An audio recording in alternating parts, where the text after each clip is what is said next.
So the last few weeks, several of you, in response to previous comments I've made here on Michigan Podcast, have kept asking me, Steve, is it time to drink the Kool-Aid yet? Steve, when are you drinking the Kool-Aid? When are you in? When are you totally buying in? And I kept saying, you got to wait until they do something on the road against a team with a number in front of its name or win a rivalry game and then come back. And so after we beat Michigan State on Saturday, a lot of you came to me and said, Steve, is it time to drink the Kool-Aid? Is it time to drink the Kool-Aid? Well, I am prepared to answer that question to open up this episode. You know what, man?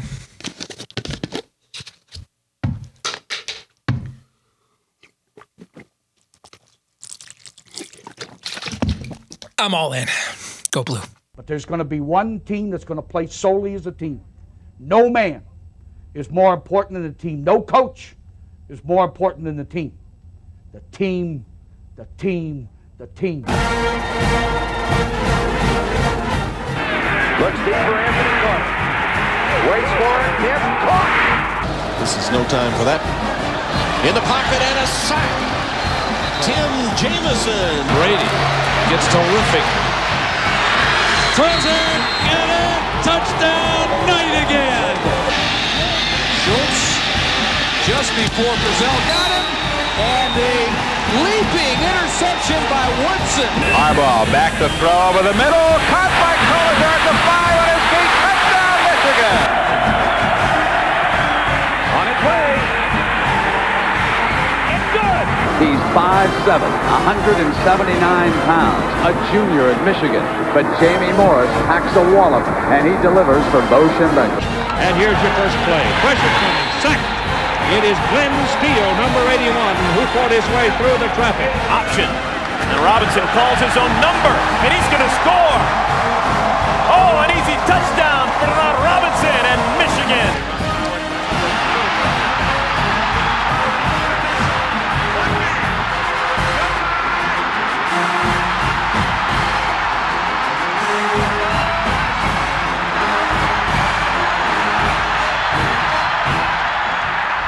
Win it. We're going to win the championship again because we're going to play as a team. And when we play as a team and the old season is over, you and I know it's going to be Michigan again. Michigan.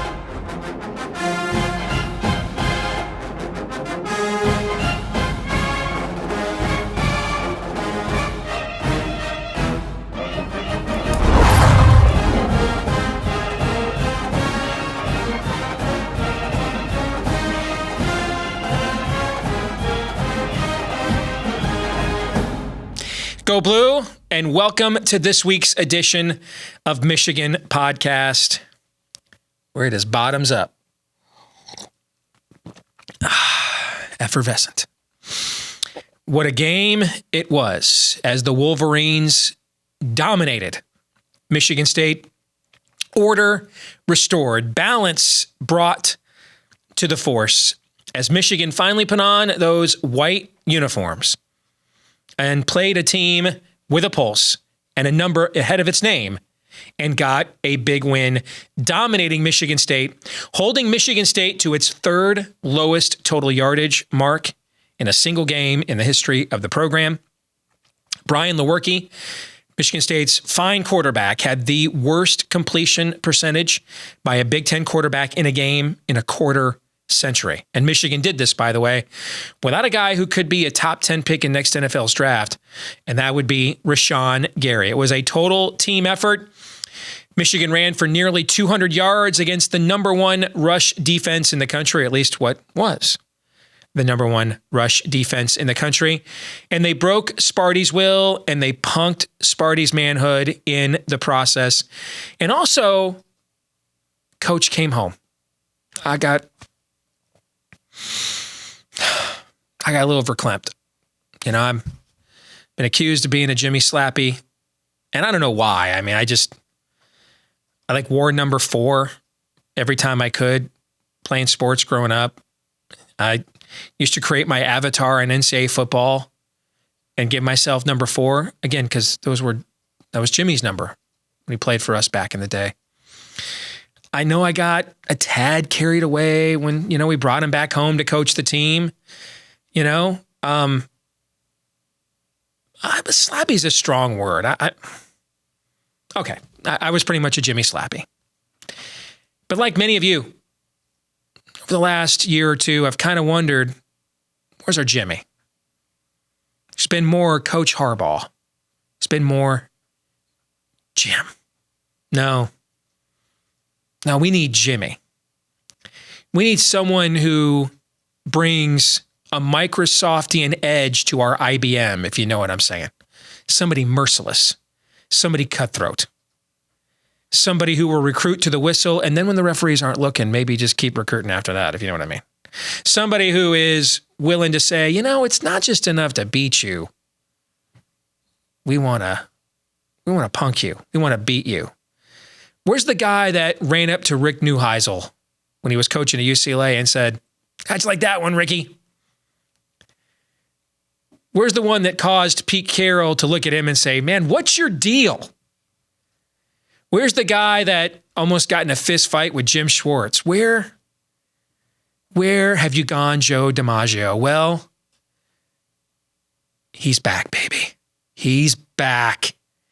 And we saw it in a couple of plays on Saturday. The big bomb to Donovan Peoples-Jones, but when we really saw it, was when Michigan went for it on 4th and 2 rather than playing defense and punting. And when they went for it and got that first down, folks, I got to tell you, I leapt out of my chair in the man cave and I lost my poo, man. I was so freaking fired up. I don't even remember what I said. I just remember my son Noah looking at me like, I've never heard those words in this house, and I had to apologize after. But I'm like, that's our guy.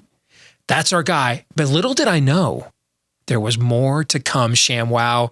And that would be the post-game punking, calling Michigan State and D'Antonio Bush League, calling them out. Then there was the press conference punking, talking about how maybe they played Brian Lewerke when he was injured, saying it's not the players, it's the program, quoting Mark D'Antonio verbatim. Oh, yes. See, we've been hated because of Jim for the last couple of years, and I can't really figure out why. Because we haven't really been the brand of football that would cause this kind of backlash. So my problem with Jimmy being hated was not that he was hated. I just didn't think we had earned that hate. Like, I mean, if we're going to be son of a guns, then let's go. I mean, I want to be hated but I want us to earn the hate. I want us to earn the hate. That should be a slogan, like, earn the hate. Yeah. Yeah, I think we earned some of that hate on Saturday. And as Chase Winovich said on Twitter, I apologize to nobody. Oh, that was a thing of beauty to watch. It was a thing of beauty to watch them try to Sparty it up with the rain and the turnovers and the personal fouls, and yet we still beat them at their own game. And now here we are with a bye week, one more leg on the revenge tour, Penn State coming in, and we get Penn State after they play Iowa this week. So Penn State playing, if we're not the most physical team in the league, then Iowa is. And so, that's going to be a brawl. Maybe they'll be, a little bit beat up before they come in here to the big house for the last leg of the revenge tour. Well, Ohio State kind of gets its own tour all by itself. But it's been this 3-game stretch of teams that beat us last year. And we said at the start of it, this would be the stretch that has defined the season. And this stretch has defined the season. Michigan has the potential to do something we haven't done around here in 15 years, and that's win a championship. In fact, the last time Michigan beat back-to-back ranked teams was in 2003, which is the last undisputed Big Ten championship team Michigan has had. Oh, by the way, the last time Michigan, if Penn State's ranked next week, the last time Michigan beat 3 ranked teams in a row was 1997, and we remember how that season ended.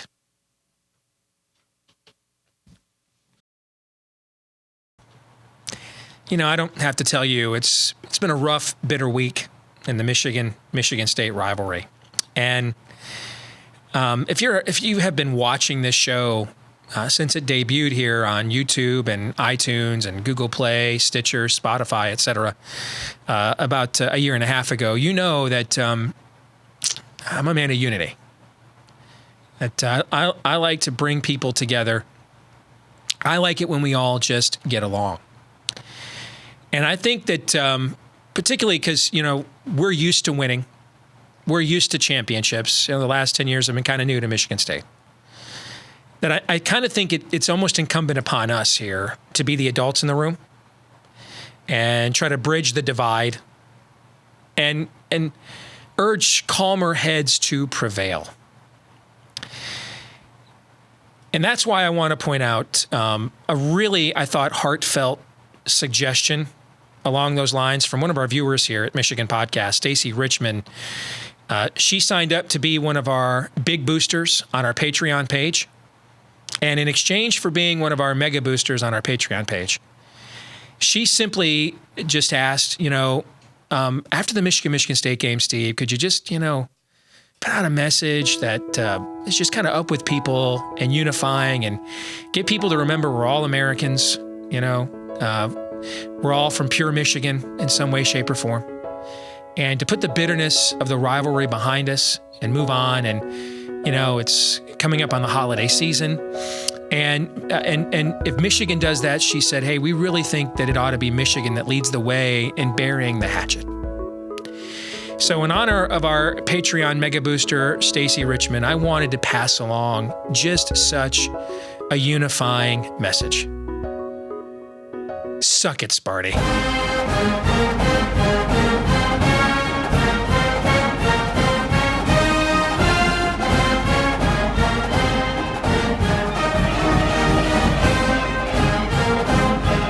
Back here on Michigan Podcast and joined by my partner over at Wolverine Digest from WTKA in Ann Arbor, Michael Spath. Good to see you, Michael.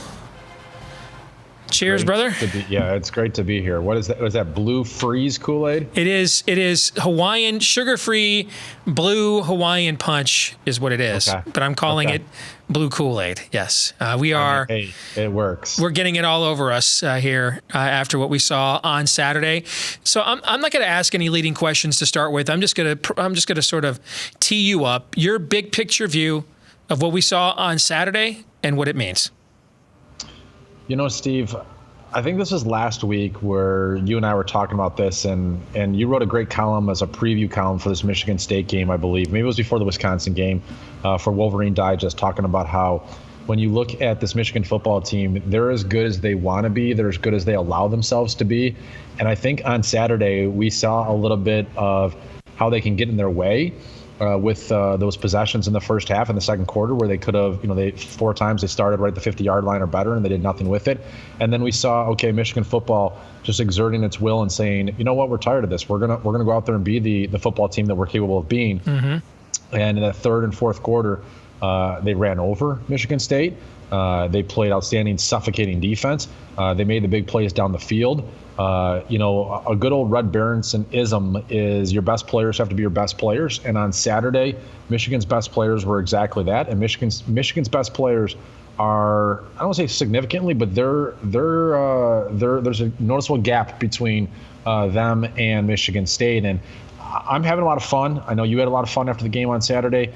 Big picture, I am starting, Steve. This is dangerous territory for you and me, but I'm starting to feel like Michigan is not only getting over the hump this year, but is getting over that hump for the Jim Harbaugh era. When you start to see what this offensive line has done this year and the success they had against Wisconsin, the success they had against the nation's #1 ranked rush defense this past week against Michigan State, finishing with 183 yards, and you look at the fact that with the exception of Joanne Bush-Obedi, they could bring back all 4 starters next year.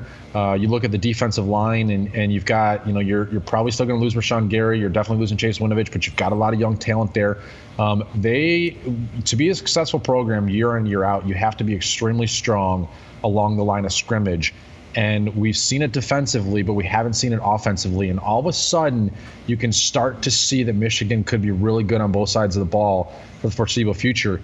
You add in the fact that behind Shea Patterson is a quarterback in Dylan McCaffrey that looks outstanding in every single situation that he gets.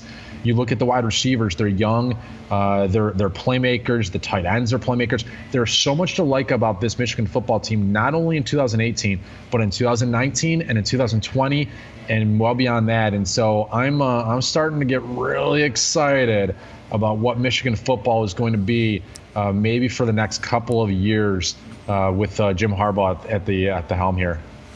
Speaking of getting a little excited and carried away, actually next week we're going to take a look at I did plant my flag on Saturday. Is that where you're going there? Is that what that was? Next week we're actually going to take a look at my latest roster projection for 2019 and get your take on that. And when I was putting that together for the site for Wolverine Digest yesterday, and I took a look back at the makeup of this team and still forecasting several guys to leave early, I'm like, this is going to be a really good team again next year for some of the reasons that you indicated. But back to this year's team. And I don't know if you sensed it, and I probably got a little carried away trying to channel my inner poor man's Grantland Rice at the site after the game.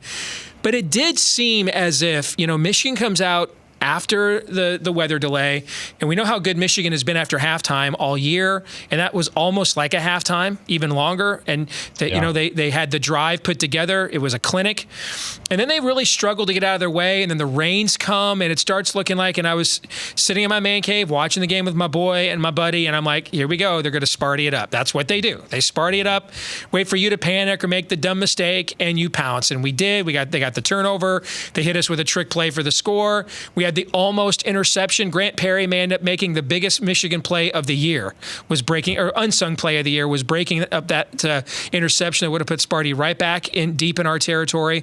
But I don't know if you sensed it, but when Jim Harbaugh finally said, dude, screw this, man, and Shea went down the field to Donovan Peoples-Jones for that touchdown, it was like the rain stopped.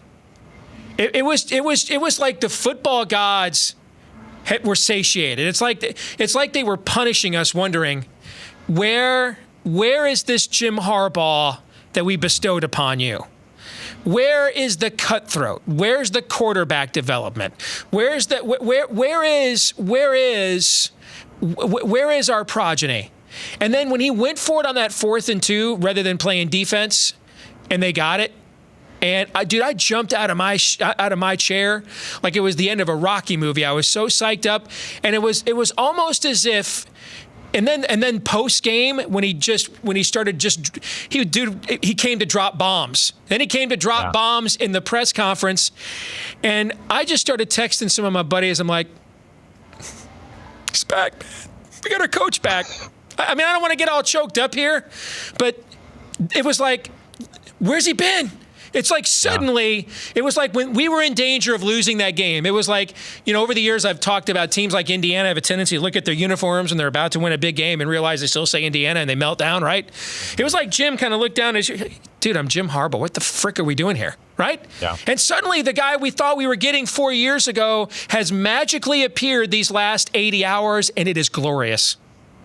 Yeah, it's interesting, and we talked a little about this on the radio show on Tuesday, and I talked to a couple people that in and around the program and know, I wouldn't say know Jim well, but are close enough that they can see him on a regular basis, and I've talked to some of the people that know Jack Harbaugh and know his wife and just know the family. And one of the things that stood out to me was, because I said something to him when you made that comment, and I saw that post-game press conference where he called out and called Mark D'Antonio Bush League and the whole thing, and I said, this is the Jim Harbaugh that Michigan hired.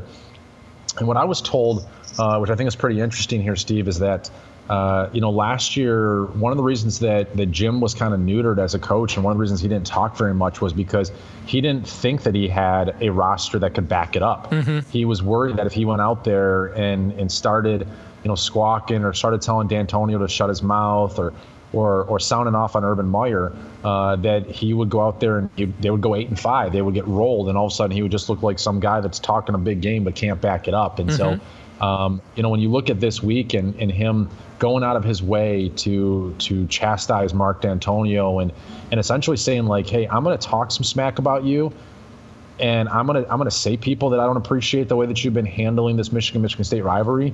And one of the reasons that he's doing it now is because he feels like he has the program in a position where he can stand up there and say whatever he wants. And if a team wants to use it as motivation, wants to use it as bulletin board material, he just turns around, and to his left he's got, I'm trying to look to my left here and look to my right, but he looks to his left and he's got 50 gladiators on his left, and then he looks to his right and he's got 50 gladiators to his right, and he feels like, hey, I've got the support system where, you've been pushing Michigan around, and we've kind of, to some extent, allowed you to, because we haven't been able to position to bully you back. But now, like, we're the big kid on the block, and if you speak out a turn, we're going to tell you to shut the hell up. And if you don't like it, then come deal with my team, and my team's still going to kick your ass. And I really like that, and I'm really excited. And I'm really excited to see how it unfolds over the rest of the season. I think he'll get after James Franco, and I think he'll get after Penn State. And then, the big one is go down to Columbus, and now you've got the team, you've got the roster, you've developed these guys along the offensive line, and go down there and do what we think you should do, and that's beat Ohio State. I mean, we're not talking about a close game here. We're not talking about winning by 3 points. I mean, let's face it, as Michigan fans, we would take any victory over Columbus over Ohio State right now. But go down there, and right now, you look like the better team. You look like the team that is poised to do something special this year. So go out there and do it. Take care of November like you should have taken care of November 2 years ago. But go out there and be the championship program and be the championship team this year that you're capable of being. I think that calls for some more Kool-Aid. Can I drink my coffee here? Hamana. I'm so in. I am so in right now. It's right in your veins, right? You're just sticking right in the... Yeah, well, I was mainlining it like Motley Crue and Ozzy Osbourne were on the plane to Moscow for the Perestroika concert in '88. I was mainlining it before we went on the air today, so I'm feeling pretty fresh right about now. All right, so this team and its development. What I think is fascinating, and there's the Rashan Gary thing, and the way Don Brown talked today. It doesn't look like they're entertaining this notion that he may shut it down, Bosa style. I suspect what's happening, and you're closer to the situation there in Ann Arbor than I am, but I suspect what's happening is he is concerned about coming back before he thinks he can be a real force off the edge and putting mediocre production on tape. And I understand that. I don't blame him for that. But I also think he needs to consider that right now Josh Uche is getting all the sacks he's not getting. And that doesn't look good on tape either. In fact, I think a lot of times NFL scouts and GMs would really appreciate you going out there at not 100% because you don't want to be Ziggy Ansah out there, right? Most guys aren't 100% after week 3 in the NFL the whole year. And so it's a matter of what can you do and put on tape when you are banged up, when you're not at 100%. And 16 games are a grind. So if indeed he's worried about, I can't go out there and dominate off the edge right now, and I don't want to put that on tape, I think he's getting bad advice. I think the NFL, because when he goes to the combine, we're going to see all his measurables, man. You're going to see what the guy can do on tape. What people really want to see now are those sorts of intangibles, because that's the difference between I make you a top 10 pick, meaning I think you're a guy that I just put at the edge of my defense for 10 years, or you're the 23rd pick because people start murmuring and questioning and say, well, I don't know that the guy's that mentally tough. I don't know if he plays when he's hurt. And those are key parts of playing in the National Football League, Michael. You know what? It's interesting because I've heard from some people that are close to him, and they've said, well, if millions of dollars are on the line, why would he risk going out there and being mediocre, as you said, and not getting the big stats, and then people holding against him? And my answer to that is, well, what happens if he's in a contract year in the NFL and he's not 100%? Is he just not going to play? Mm-hmm. And because he doesn't want to cost himself his potential contract, his next one. And it's interesting to me because, Steve, one of the things that I've been fortunate enough to do in my job, covering Michigan now for, 16 or 18 years, whatever it's been, is I've had a chance to meet a lot of former football players. And so, after this Rashan Gary stuff kind of sprouted up, I asked a whole bunch, and it's really interesting to me because you can almost divide this in I don't want to say half. I think it's 3/4 on one side and 1/4 on the other. And, 2 guys from the 1970s, 1 guy from the 1980s, 2 guys from the 1990s. And all 5 of those guys, when I said, what did you make of Rashan Gary and Jim Harbaugh's comments that, the medical staff cleared him, but it was his decision? And they said, look, as a teammate, if one of my guys did this, if my medical staff told me that I knew that my guy was good to go, that he could play. I mean, yes, he's not going to be at 100%, but guess what? Like, we had Steve Everett play with a broken jaw. Mm-hmm. We had guys played with bum hamstrings. We had guys play with broken fingers. We had guys play with taped up ankles. We had guys play with bad backs. I remember Chad Henne's arm was literally falling off against Michigan State in 2007, literally falling off. Absolutely. And so he's like, everybody's playing through something, and we just went out there and played because it was about the team. And it was about sacrificing yourself for the betterment of a championship run. And frankly, according to a few of these guys that I was talking to, was like, look, like if this was my teammate and I knew that the medical staff cleared him and he just chose not to play because he wanted to protect his draft stock, I'd have a major problem with that. And then the interesting thing is that I talked to two guys, both that have played since 2010, and I asked them the same question, and both guys were like, look, he's got to protect his draft potential and the money that's on the line nowadays, and with CTE and with taking his family out of a bad situation, do I love it? No. But would I do the same thing if I was in his position? They're probably yes. And so that's just how football has changed a little bit. And that I don't know when that dividing line came, but I'm not gonna stand up in front of Rashan Gary and be like, look, you're selfish or you're costing your team. No, I don't think he's selfish. I'm not a crazy person. Yeah. But that's the other thing. Yes. But I think there's a little bit of if the longer this goes, I think the more that this becomes an issue, as we talked about it with Nick Bosa, I mean, it's about a championship. And I can understand, you don't want to go out there and put a product on film that doesn't look very good, but I think you're going to get knocked by NFL GMs for not playing through it and for having that's my concern. Seasons, mediocre stats. Yeah, to me, listen, I'm a capitalist, and I think when you've got a God-given ability that you have honed and created into the skill set that Rashan has, and you've devoted your craftsman and workmanship to it, by all means, protect that investment and capitalize on it. To me, that's my concern. I think he's getting bad advice. I mean, the guy down there at the bottom of the screen beneath you has a top 5 all-time win percentage in the NFL. All right. And when the NFL scouts come in here in January, February, and March, and they do their okay, we looked at the tape, we got the combine workout in. All right, what kind of person is he? Why didn't he play? And Jim's not going to lie to him because he's got future players that he wants the NFL to believe him on. He's going to say, hey, our doctors cleared him, make up your own mind. In today's NFL, you play most of the time hurt. You're rarely fresh. The whole time. It's such a violent game, and it's not that we're not 7-3 either. This isn't Christian McCaffrey sitting out the Sun Bowl. This isn't Leonard Fournette sitting out the Music City Bowl. His team's number 5 in the country. It does nothing to help his NFL draft stock. Nick Bosa had surgery. He's got a core muscle where he could aggravate that and be out 8 months at any point in time, okay? This is an AV joint in a shoulder, the kind of thing guys play through in the NFL all the time. It doesn't help. I don't want to say we don't need him, but we just took 2 of the 5 or 6 best quarterbacks in our league without him and erased them from the game in back-to-back weeks. I don't really think we need him, all right? This is about him. My concern is for him. Because I'm a capitalist, because I want him to get paid, because I want him to save his family from where they're at. I want all that stuff to happen.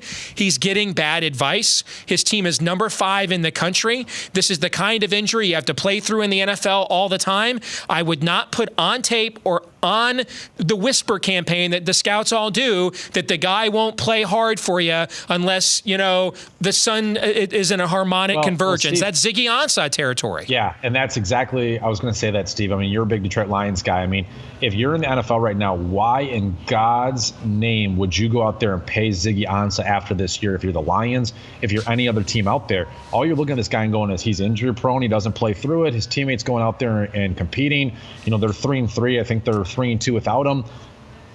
They don't really need him. And right now, Rashan Gary is an extremely valuable player, and he's an extremely good player.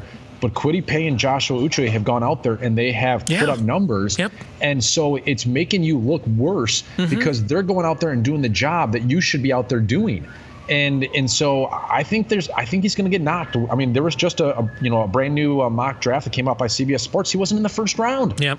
I mean, he wasn't in the first round. He's got to go out there, and I agree. He was getting bad advice. He seems like a great kid. I want the best for him. I want him to be a top 10 NFL draft pick, and I don't think he's going to be a top 10 NFL draft pick if he sits out the rest of the year and then just focuses on the combine. Now, when he goes to the combine, he's going to put up some crazy stats. He's going to go to bench press. He's going to run a 4.5, 4.6, 40-yard dash, and GMs are going to drool about it. But then they're going to look back and go, as you said, why didn't he play in the final 9 games? What was the medical status? And if the medical team says, well, we cleared him and he just decided not to play, I don't know how, as a general manager, you're going to take that guy in the first round. And this isn't just any medical staff. I mean, University of Michigan is one of the finest medical schools on planet Earth. All right, so this isn't some podunk, rinky-dink outfit. I think he's getting bad advice. Now, let's assume him and Tariq Black come back after the bye week. What you're then seeing is, at a time of year that a lot of teams' depth is being tested and they're getting banged up, you're seeing Michigan get back potentially 2 of its 5 or 6 best players, and you're seeing incredible. Michigan get healthy as we get to the final stretch of the season. That's kind of a scary proposition, Michael. No, I mean, look, as good as Joshua Uche and Kwity Paye have played, I mean, when you're going up against the run, when you're going up against, Don Brown was talking about it today, that he could put Rashan Gary on the inside and Kwity Paye on the inside, and then have Joshua Uche, Kwity Paye, Chase Winovich and Rashan Gary lined up as in a third down situation or a second long situation. We just saw Dwayne Haskins from Ohio State throw the ball 73 times in that game. Can you imagine if he has to throw the ball 73 times and you can put that defensive line together? How scary that would be for Ohio State to try to block. That would be huge. You get Tariq Black back. You have a week here to kind of acclimate him and figure out how he fits into the system. And you're absolutely right that knock on wood here, but Michigan's been really fortunate with the injury situation so far, and they're about to get 2 free agents that come in and can really help them out. And so, let's hope that when we get to November, we're talking about the impact that Rashan Gary is having on this Michigan football team, and that he's going out there and doing all the things that are going to leave a tremendous legacy at the University of Michigan, both as an individual and as part of a great championship team. And I'm so excited. I'm loving where Michigan football is right now. And I don't know how you don't get swept up in this momentum and dream big. I mean, that's where we're at as Michigan fans right now. Is I was just talking to some buddies about, like, hey, should we be getting our tickets to the Big Ten championship? Should we be getting our hotel room in Indianapolis? And I'm like, why not? Why not? I mean, it's time to really think that this program is turning the corner, and certainly have to win a couple more games in front of it. But I'm really excited. The Kool-Aid is gone. It's been gulped. It's been I've gotten that second batch going. Love where this Michigan football team is in this season, and really starting to believe that the following years are going to be just as good because of the depth, because of the talent that they've been accumulating, and because for the first time since 2015, Jim Harbaugh has the right mixture of coaches on his staff. And it's been since Judd Fish left, since Tyrone Wheatley left. He has got, arguably the best offensive line coach, the best defensive coordinator, the best defensive line coach, outstanding secondary coach in Mike Zordich, the wide receivers, Jim McElwain, the quarterback. I mean, everybody is doing their job. And so I'm really excited about this future of Michigan football. Final question. Let's go to basketball, which had its media day this week. Number 19 preseason in the AP poll. Beeline says, and John says this pretty much every year, that this is the toughest schedule he's played yet. Only 2 Big Ten teams in the preseason AP top 25, which is meaningless. And I know I'm angering people by keep saying this. I really think a lot of people are sleeping on Nebraska basketball, but we'll talk about that as the season gets more into Big Ten play. But what's your early read on this team? Your cohort there at WTK, Zach Shaw, has pointed out they've got 9 top 150 recruits on the roster. I would guess probably not since Bill Frieder was bringing guys like Glenn Rice off the bench. We've had that many consensus national recruits, because when you bring in like Fab 5 classes, the next class or 2 doesn't have a lot of great stuff because those guys know they're not going to play. So I think there's a lot of depth there. But with all the potential line combinations in the youth, I wonder if we might see a slow start before they figure out what the right 7, 8, 9-man rotation is, Michael. But what do you think? I think this is going to be one of John Beeline's greatest challenges, honestly, since maybe the Stu Douglas and Zach Novak years, where he had a 4 in Zach Novak, who was only 6'4" and was having to guard guys 5, 6, 7 inches taller than him. And the reason I say that is because John Beilein has built a successful program on the ability to hit the outside shot, space the floor, and create opportunities for his guards to penetrate. And I agree with Zach in this respect. As I look at this team, and I don't know who the shooters are. Xavier Simpson, is not going to be a 3-point threat. Charles Matthews, if he can get to 38% from behind threes, is probably his high point. Jordan Poole, Ignas Brazdeikis, the true freshman, they're going to need these two guys to really be those gamers on the outside and be hitting those big shots and spacing the floor for Michigan. And so I'm just not sure yet if they're going to be able to do that. And then I tell you, one of the other really big keys for me is Xavier Simpson at the free throw line. Mm-hmm. Xavier Simpson is someone that can, as we saw last year, can get to the hoop. I'd like to see him penetrate and either kick out or put that layup up at least 10 to 12 times per game. In the 25, 30 minutes he gets. But if he's going to do that and they're going to foul him and he's going to shoot 60% from the foul line or worse, that's going to be Michigan's going to go as far as Xavier Simpson as a point guard and his ability to hit free throws. Charles Matthews and Jordan Poole can space the floor as 3-point guys, because we know that they can get to the basket. We know that they have better size than they've ever had. We know that the defense is going to be there. But can those guys hit the outside shot consistently, and can they hit the free throws consistently? Because I think there's a lot of penetrators on this team. I think between Matthews and Poole and Xavier Simpson and David DeJulius and Brazdeikis and Brandon Johns, they're going to be able to get to the basket, but can they? They were one of the worst free throw shooting teams John Beilein's ever had last year, and if they do that again, then I think their ceiling is closer to, third, fourth place in the Big Ten. And, if they get past the first weekend of the NCAA tournament and get to the second weekend, that would be a huge boon if they're going to shoot free throws as poorly as they did a year ago. And don't sleep on Isaiah Livers. He was a rise-up shooter in the corner there, and he was a key bridge at a time when Matthews went into that early slump in Big Ten play before Xavier Simpson really asserted himself there at the point.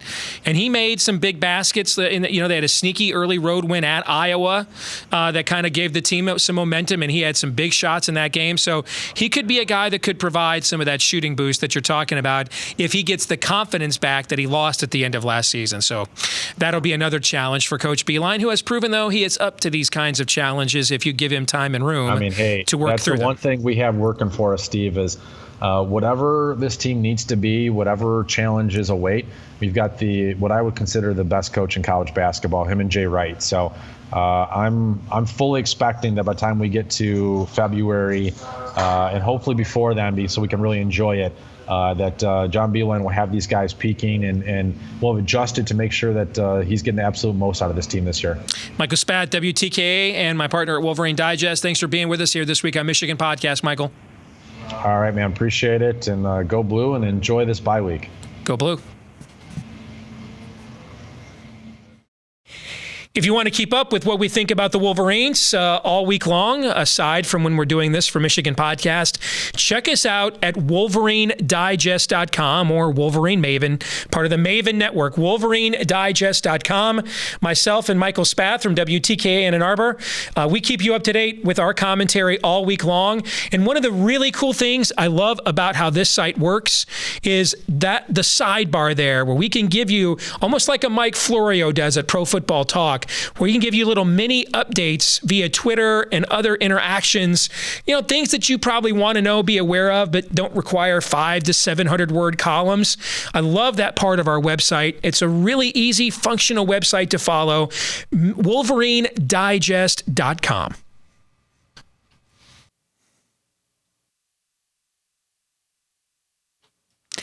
This week's Twitter poll results, we asked you, Michigan football is about to win its first East Division title, true or false? Right now, I guess we shouldn't be shocked at these stats. 84% of you say true. I think it is true. I don't know that I think it's 84% probability, but I think it is more likely than not when you look at the makeup of Michigan's team, its health, and its upcoming schedule. There's even a scenario here where, let's say Sparty pulls its annual upset against somebody that it has no business beating, that it typically does under D'Antonio, and they do that against Ohio State. If Sparty beats Michigan State and Michigan wins the next 3 games, Michigan will have clinched the East Division before even playing that game in Columbus. Wouldn't that be ironic if Sparty could do Michigan a solid by helping us clinch the division before we even have to play the game? That'd be something, wouldn't it? Again, I think this calls for even thinking about that for more of this. Updated look at who are the strongest teams in the Big Ten. Now, these are the yard per play differential per game in Big Ten play. Michigan has been number one in this stat for most of the season. Still there, almost a full yard ahead of Penn State. Iowa there at number 3. Purdue, Wisconsin, Ohio State, the only other team in the league right now that has a positive yards per play differential. What that means is every time the ball is snapped by either team in a game, Michigan gains almost 3 yards, even when the other team has the ball, because of how dominant it is on each side of the ball. And put these numbers in context. Here's the latest Sagarin strength of schedule rankings. And look at that. 9 out of 14 Big Ten teams playing a top 30 schedule. That's really impressive. And one of them playing the 20th toughest schedule is Michigan. So what do you get when you're number one in yards per play differential in your league and you've played a top 20 schedule nationally? You get a team that is one of the top 5 teams in the country, which is where Michigan is ranked this week. Ohio State, by the way, has played one of the 4 weakest schedules in the conference, but the Buckeyes are only 7th in yards per play differential per game. I mentioned 9 of the 14 teams of the Big Ten have played a national top 30 schedule. That is really good. Michigan leading the yards per play differential per game by almost a full yard while playing a top 20 schedule nationally. Again, that speaks to really how good these Wolverines are. And Iowa is really good too. Would not be shocked if we saw them in Indianapolis. They've got a number 28 strength of schedule despite playing a barely 500 FCS team. So the rest of their schedule has been really strong, and they're 3rd in the league in yards per play differential per game to boot. Meanwhile, Wisconsin, the team a lot of people think is going to end up winning the West, they played an extraordinarily weak schedule, even by their standards, the 69th weakest schedule or strongest schedule in the country. And how bad are Rutgers and Illinois? Well, they're easily the 2 worst yards per play differential per game teams in the league, but they've played 2 of the weakest schedules in the league as well. So even against bad competition, they're bad. And how about Penn State? Are they a bit of a paper lion? So, Penn State's number 2 in the Big Ten right now in yards per play differential to Michigan. But if you take out their game against Kent State when they were a massive plus 6.77 yards per play against who Sagarin has rated the 150th best team, and there's only 130 teams that are FBS, so that's how bad Kent State is. Take that game away, the Nittany Lions yards per play differential a game drops to just 1.22. So that Kent State game really inflates their stats, and similar with Ohio State. Ohio State was plus 7 against Rutgers, which means even when Rutgers had the ball and they snapped it on offense, Ohio State was gaining on average 7 yards. So Sagarin has Rutgers only 144th in the country. Again, there's only 130 FBS teams. I mean, Sagarin thinks there's 14 non-FBS teams better than Rutgers, okay? Take that game away from Ohio State and their yards per play differential per game drops to 0.21.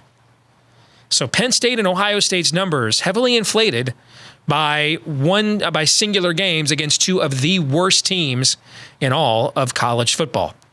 This week's question of the week, Steve, how much fun would your Bigger 10 podcast be if Iowa and Michigan match up in Indy? I'd want an episode per day that week. Well, if you don't subscribe to our Bigger 10 podcast, I do that with a good friend of mine, John Miller, who has run the Hawkeye Nation Iowa fan site for years. And that would be a ton of fun. John and I would start off being friendly, and then it would be rather testy by the end of the week, but we're good friends, so that's why we know we can get away with flinging the poo. I don't know, though, that unless there's a little, I'm a capitalist, I said that earlier, unless there's a little more itch in the scratch, I'm not sure I would do one a day for a week, but if someone were willing to pay that, I might. Just saying. Hey, thank you to all of you that help us put this podcast together each and every week. Don't forget to like us on Facebook, follow us at Michigan Podcast on Twitter.